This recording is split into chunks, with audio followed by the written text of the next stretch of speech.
You've probably heard all the hype around second brains and Claude OS. People have been using Claude Code to set up their entire systems, running it like an operating system instead of just a coding agent. But these systems come with their own problems. When someone sets up a second brain, they build it for their own use and structure it the way they think works best. There's no standard way of doing it, which makes these systems hard to navigate and keeps them from being shareable. To solve this, Google just released the Open Knowledge format, where Google is giving their own way on how to build such operating systems with AI. If this is your first time here, we're a software company and this is our channel AI Labs, where we show you how to optimize your own processes with AI the same way we've done with ours. And in this video, we're going to tell you what this format is, how it solves the problem, and why it actually matters for your workflows. But before we get into what Google did, let's first understand the real issue. In our previous videos, we've talked about maintaining a second brain, and we manage one for ourselves too, where we keep all our strategies, research, and guidelines. It's version controlled with Git and pushed to GitHub, and everyone on our team has access to it. So whenever new people join us, they can just pull it and get context on how we work. And like we mentioned before, this second brain is controlled by a Claude.md file. That file basically guides the agent on how to navigate around the brain. We've also got dedicated Claude.md files in each folder, so the agent has specific instructions for working in that directory. But even though Claude is pretty good at getting context from files, it still messes up a lot. It happened to us so many times where it would put a file in the wrong place and then we'd have to remind it where it actually goes. And after that, it would just create a new folder for it simply because it doesn't know similar info already exists in another folder under a different name. The real problem is that Claude doesn't know the info it needs already exists in the knowledge base. It only finds things when it actively searches for them. So unless you tell it to look in a certain file, it won't even know that file is there. This isn't really obvious in smaller knowledge bases, but it becomes a lot more visible once you're working with a big one. The way Claude searches is by matching keywords against the file content, and it uses the file names as a guide too. So if you ask it to search through a really nested folder structure, it has to make a bunch of attempts before it lands on the right file. This not only wastes time, but it consumes a lot of tokens as well.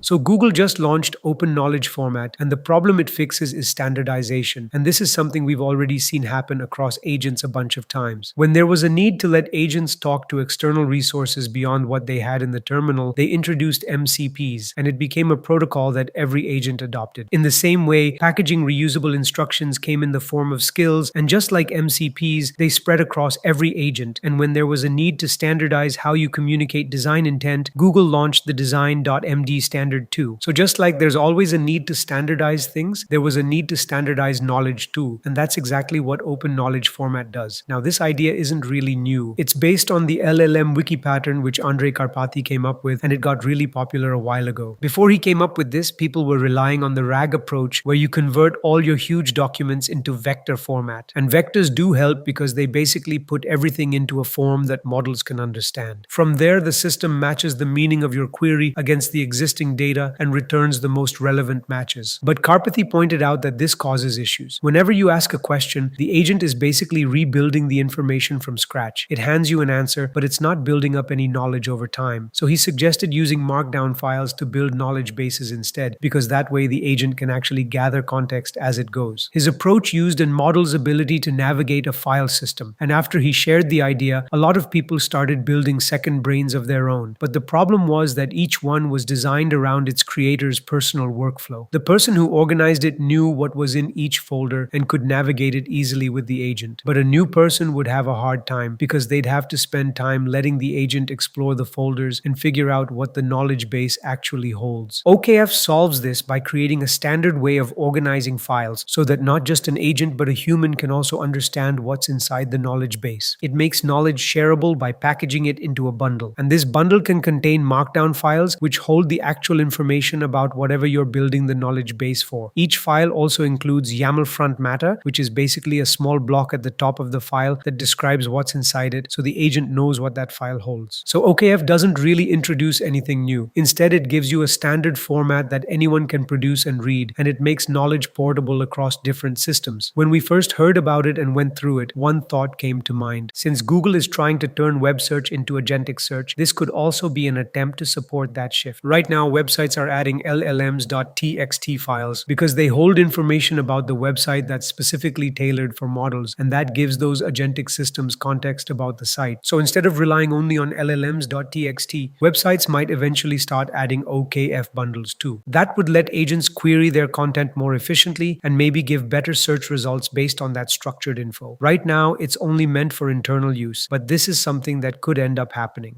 So to understand how it helps, let's see how OKF works under the hood. This system takes everything that's a part of your knowledge base and represents it as objects called concepts. It could be your data, markdown documents, YAML files, or literally anything else that goes into it. The structure works like this. All the information you want to organize gets placed inside folders named after the topic, and each one only holds content about that one topic. And within every folder, there's an index.md file. This one's the most important because it's what the agent reads first. It gives the agent context on what's inside that folder. Each concept document has a small YAML block that includes a name and a description. That lets the agent know exactly what it is and what's inside the document. And just like skills have a similar YAML block, this serves the exact same purpose. It feeds the agent context bit by bit, so it only loads the exact thing it needs by reading these descriptions first and then pulling in the relevant content. The main principle OKF is built on is minimalism. The idea is that each concept should represent only one thing, and the type field inside the document tells you what that thing is. It shouldn't hold multiple unrelated things, because the moment a concept mixes topics, the agent loses the ability to load the exact information it needs. Another principle of OKF is separating the knowledge base from whoever's consuming it. Whether it's an agent, a human, a team member, or anything else, the knowledge itself stays independent. It's not also tied to any specific platform, which is what makes it usable with pretty much anything. But before we see this system in action, let's have a word by our sponsor, Mobbin. If you've used tools like Cursor, Lovable, or Claude Code to build a UI, you've probably noticed they all spit out the same thing, the same hero section, card layout, and same generic onboarding. It looks like AI slop, and the reason is simple. These tools have never actually seen what good design looks like, but Mobbin has. Mobbin just launched an MCP server that connects your AI tools directly to their library of over 621,000 real app screens and 142,000 flows from shipped products like Revolut, Uber, and Wise. So here's how I used it. I was building a checkout flow and asked my agent to reference how the best apps handle it. The key part, it's not copying screens. Mobbin gives the agent the real flows, states, and hierarchy behind those designs before it writes any code, so it builds from proven patterns instead of guessing. Setup takes under a minute and it works across Claude, Cursor, V0, and more. Try Mobbin MCP using the link in the pinned comment.